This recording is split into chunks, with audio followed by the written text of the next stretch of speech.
I'm going to get my fitness up, I'm going to get stronger, and I'm proud of myself for doing it.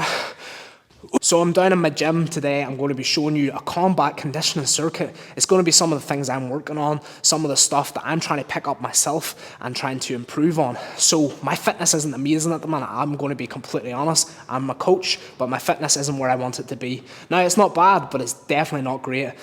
I want to show you some insights to my training, some of the things I'm working on, and I'm going to be completely transparent and honest here. I am in a weird transition phase with my own training. I've went from years of boxing training, setting goals, achieving certain things, to then going on to be a qualified personal trainer, wanting to develop muscle, trying to help clients, and then from there I went on to do judo.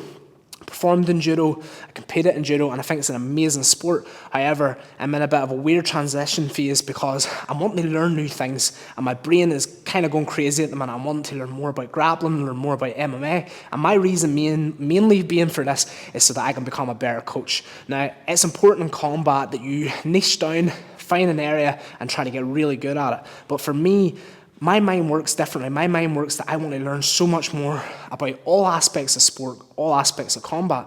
And I have a young boy at the minute, and he's took up wrestling, and he's been involved in grappling himself. He's only young, however, he's showing great potential, and I want to help him. So when he takes up something, I want to learn something new.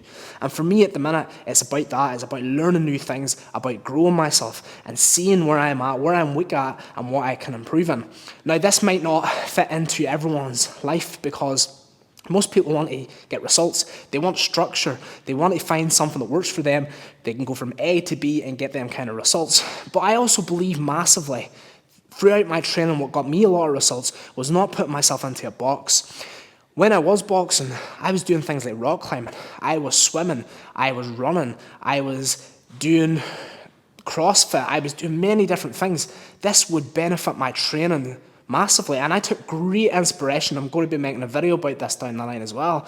I took great inspiration from George St. Pierre. I would get involved in things like gymnastics, try to self-teach myself how to do backflips, and all this training and all this information helped me massively become a better athlete. I've achieved great things in cross country. I've achieved great things in, like I said, boxing and judo, and just being a better athlete in general was because I tried new things, I tried different things.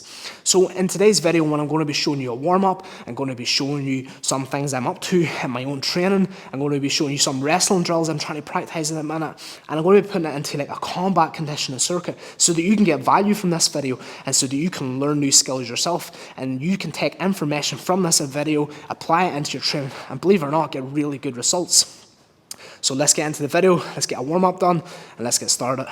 So I have an air bike there. I could jump on it and do a warm-up, a basic generic warm-up, but look, to be honest, I'm doing skipping here. Now, yes, skipping mainly, you'll see a lot of boxers doing it, but however, it's amazing for grapplers, it's amazing for athletes in general, and it's a great way to warm up. It's low maintenance, it's a wee bit skill related, so I do get it. If you don't know how to skip, it may be difficult, but you're also going to be working on injury prevention by strengthening your ankles, strengthening your knees, working on your hip mobility, and just in general, it's a really good warm-up. So we're going to do a wee bit of skipping here, get some synovial fluid into the joints, get some heat into the muscle, and just getting the body moving, coordinating and timing. You can do different patterns with skipping. You don't have to go super fancy, but just even a couple steps on each side of your feet, 1, 2, 1, 2, and just sort of try to get your body in line with some of the things you're doing today. So if I am doing some grappling drills or some boxing drills, at least I'm getting my body primed for the session ahead, mentally and physically. So just getting your feet moving, getting your body moving, and getting them knees and all your joints kind of warmed up. As well as that, skipping's also warming the shoulders up, it's warming the forearms up, and it's getting your whole body in line and prepped for the session ahead. Years of skipping has definitely helped my footwork, and it's improved my footwork. The longer you're skipping, the more you're going to find your own wee rhythm.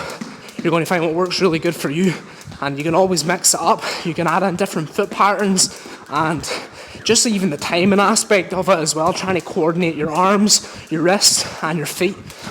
Skipping's a super good way to work on all them things. And like I said, you're going to mess up, of course, but that's the whole process of learning a new skill. Skipping is definitely a skill, and maybe something that's extremely underrated in training nowadays. These rubber bands, I swear by them now for shoulder mobility, for working your scapula, for working your spinal mobility is unbelievable. So definitely another really good gem here is pick up yourself one of these rubber bands. You can get them in different grains in terms of like the resistance, and they're super good for warming up your body. So I like to do these wee drills here to just get some mobility into the shoulders for some of the stuff that you're going to be doing today, or some of the stuff that I'm going to be doing today. If you're following along, great, is a lot of shoulder rotation, a lot of shoulder movements and spinal movements. So I usually do about 10 over the head, and then I like this wee one here, I do 5 like this, so bring it towards the chest, sort of that clavicle kind of area, pull it back just like so. From a side view, just sort of look something like this here, and then what I try to do is kind of angle it up like this, and go 5 here, just like so, and then just do the opposite side, same idea, and it just gets the shoulder warming up correctly. Adds a bit of tension into the shoulder without fatiguing it too much. As well as that, what you can do here also is we can tighten up even further, stretch and pull like so, and then from there just start to now rotate the spine. Okay, so we're adding some static tension, some isometric tension onto the arms, but also the spine as well. And then from here we can just circle around with the band, circling right around, and then same idea on the other side, circling right around. And again, this warms up the body. I literally swear by these now. So most of my training sessions, if I'm lifting weights, or even just in general hitting the bag or taking pads, I'll always add these in nowadays. So what I'm going to be doing here now is a couple of primer drills, because I'm adding these into my circuit. So the way we go about doing this is we do it nice and slow, because we're priming our body for the session ahead. So when it comes to warming up, make sure that you take the amount of time that you need to warm up. If that's 15 minutes, 20 minutes, or 5, warm up correctly, depending on how your body feels. I know now that I'm approaching 30, I need to spend a wee bit more time warming up. So what I'm going to be doing is 1 boxing drill followed by 2 wrestling drills. Now these are solo wrestling drills, and my reason being why I'm focusing on these so much, like I said earlier, is I'm wanting to expand my knowledge. I also want to help my son, because I know he struggles with these too. So if he's struggling, I want to struggle as well. So the boxing drill, all I'm doing is a jab, a cross, lead hook, and then I'm actually going to duck with this one. So we're going to step as we do it, so we're getting our footwork involved in this, and I'm using this inside the circuit essentially as a rest.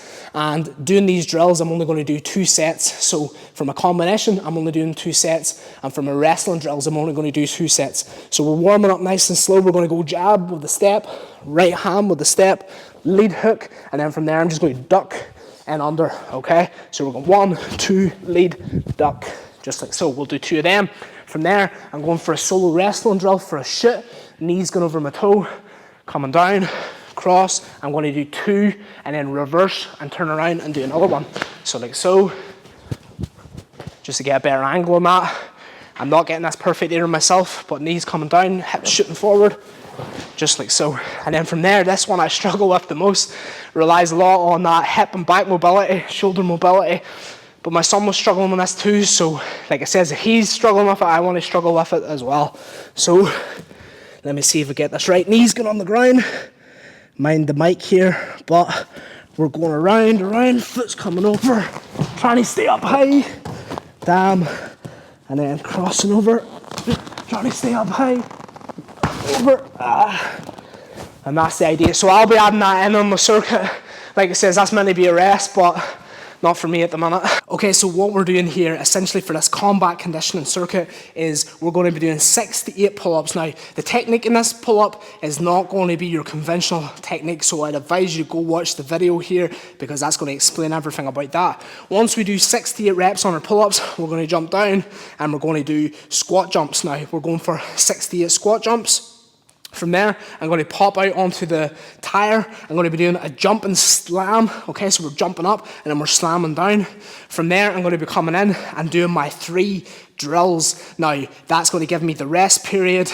I'm going to actually take a rest after to give a wee talk through how I feel about that one set. And then essentially what we'll be trying to do is 3 rounds back to back of that. Now, the great thing about that, as we get fitter, as we get stronger, we can add in more sets, we can add in more reps. And this here is something that you can do. You don't need a timer, you don't need nothing, because you're going off that rep scheme. You can just add in your own reps, how you feel. You can even go as far as taking it to failure and just pushing everything to failure to the point where you fatigue. But this is a great way for beginners, for people that struggle with setting up a circuit themselves. This is an easy way to set up a circuit. You don't need a timer, you don't need nothing, you don't even need a coach. And if you're struggling with pull-ups, there's many variations, many regressions to help you do these exercises. So let's get into the workout. Here we go.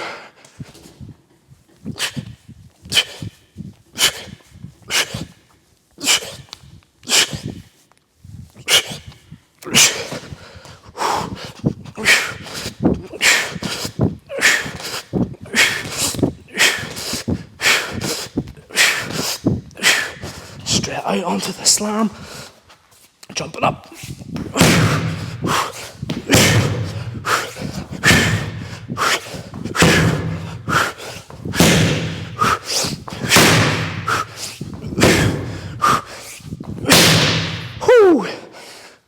Onto your drill. So we're going 1, 2, 3, duck. 1, 2, 3, duck. We're going 1, 2, back. 1, 2. Oh, this one sucks. Oh, messed that one up already. I'll keep going. Keep going. Right. Over. Across. Whew. Okay, so we rest. Between that, whew, it's short. It gets your heart rate up. You're working your fast twitch fibers. But the longer you do it, you're going to be working into more of that endurance style of training, which is massively going to transfer really well over into the cage because you're doing short bursts, you're doing technical work, and you're working your conditioning all at the same time. I'm not going to lie, for the video purpose, I played it back there. Some of them drills sucked the way I was doing it, and also I took a couple of minutes rest because I'm trying to explain this video and my fitness isn't great, and I'm going to be completely honest about that. But now you're going to see me suffer because what I'm going to do here is I'm going to attempt 2 rounds back to back, and like, I'm being completely honest and transparent here. As a coach, you know, you're expected to be high level fitness. My fitness isn't amazing, but this is a starting point. This is a new transition into my training, and it's something that I can show up and be consistent with. Why? Because it's not difficult. It's not something that is going to push me beyond the limit. It's nice and it's going to get my heart rate up. It's going to make me feel fatigued, but it's a great starting point. So as a beginner, think about that. I'm being honest and transparent about this. I'm telling you and admitting to you that my fitness isn't perfect, but you're probably the same. And you know what? That's okay. Start somewhere. It doesn't matter if it's only 5-10 minutes. It doesn't matter if it's only walking. It doesn't matter if it's only jumping on the bike. Start somewhere. Start at the lowest position you can start and slowly build yourself up. Get addicted to that feeling of showing up, getting the results, being consistent. So now you're going to see me suffer here for 2 rounds back to back. Let's get it. Here we go.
Damn. Whew, that's tough.